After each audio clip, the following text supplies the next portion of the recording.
Christ hire a lawyer to get him off on technicalities? He went to the cross, nobly. You know why? To make a statement. But Christ lost.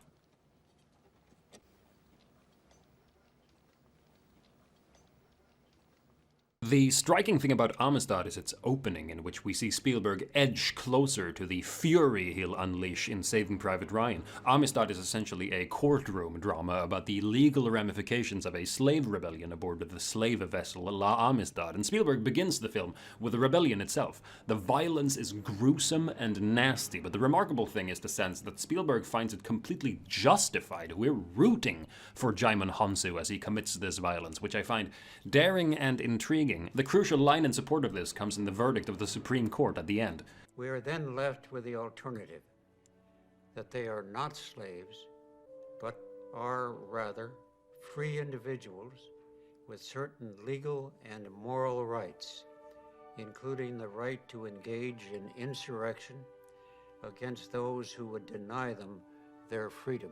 The right to insurrection is the thing that's so forcefully expressed in the opening scene, and which justifies the near relish of the violence. The movie would have gained from some more of this, I think. While the rest of the movie is by no means bad, I think the courtroom drama plays a bit worse than it does in Amistad's successor, Lincoln, partly because I feel the historical reenactment isn't as handsomely mounted. Just compare Amistad's recreation of the Civil War with Lincoln's, and the difference is obvious. But Amistad shouldn't be dismissed. Its brief depiction of the horrors of the slave trade is rightly harrowing, and the only problem with it is that it's brief.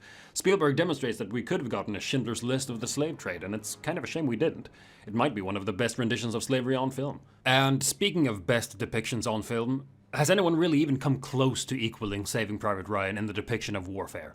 Every war movie after it has tried to be it, it basically created its own genre of video games. Spielberg yet again applies the techniques of Schindler's List to the reenactment of history, but instead of being simply documentarian, the effect is almost like VR. At times you can sense the literal identification of the camera with a person, like in the brilliant detail of the camera not managing to stay above water. This may well have been influenced by Spielberg's own gaming. Just listen here when he describes 1941. Looking back on the movie, one of the most enjoyable things about the film for me is that the film is pretty much no different than playing Doom 2 or you know, on your computer today. The comparison of the nonsense of 1941 to the splatter comedy of Doom seems apt, but Saving Private Ryan applies the immersion of the first-person shooter to much more serious ends, a seriousness of purpose which your Call of Duty and your Medal of Honor, perhaps with mixed results, has tried to emulate. This immersiveness, like the aliens of Close Encounters, is ambiguous. I do think something in Spielberg is profoundly drawn to the utter chaos of the battlefield, at the same time as being utterly terrified by it. Here the great critic Mark Cousins questions Spielberg about the elements of power fantasy in the portrayal of war, and I think Spielberg becomes noticeably defensive. Could war movies be a kind of fantasy fulfillment for men who felt marginalized from the group of guys? Well, you know, I sure they could. I guess they could. Maybe it was like that for you? I don't know. You know, I was certainly an outsider. But a lot of my films weren't just war films. Spielberg has admitted how ashamed he felt of how much pure fun he had making this movie, playing war, and some of that relish probably accounts for the enormous vigor of the filmmaking. At the same time, he's completely open with the fact that his surrogate in the movie isn't the heroic Tom Hanks, but rather the meek and ineffectual Upham. I told Tom Hanks one day, I said, you know, you think I'm you, or want to be you in this picture?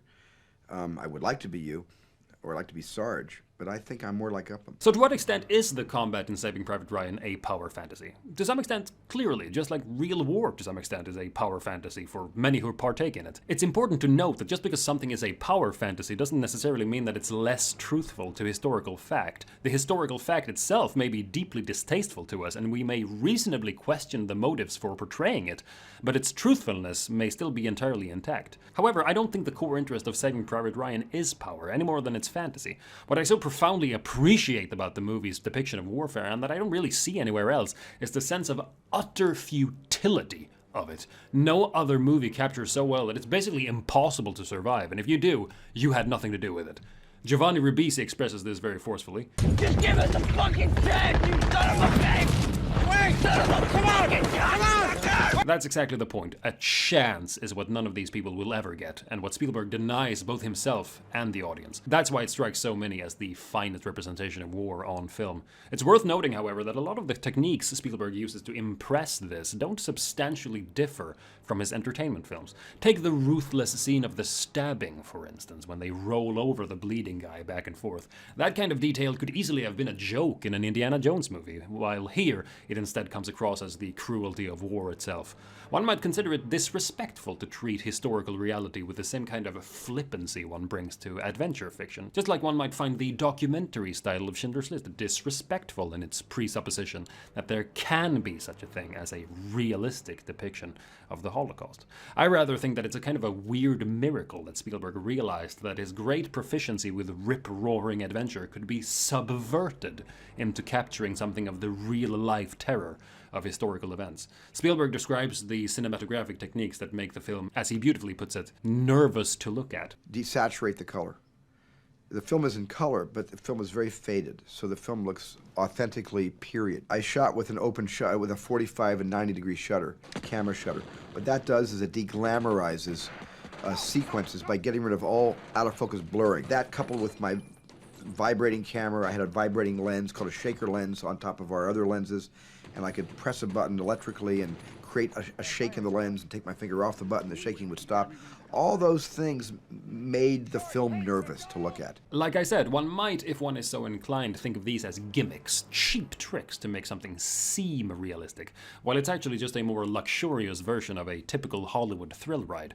I think the complete opposite. I think Spielberg has accurately identified subtle visual elements that can express something of the feeling of what it was like, while not actually expressing the thing itself. The way Spielberg makes the physical effort of filming itself seen through the image is almost modernist in its implication, which is also surprising. One doesn't associate Spielberg with either realism or modernism, but I think the comparison holds. That's why Spielberg isn't just a great filmmaker, he's an important one.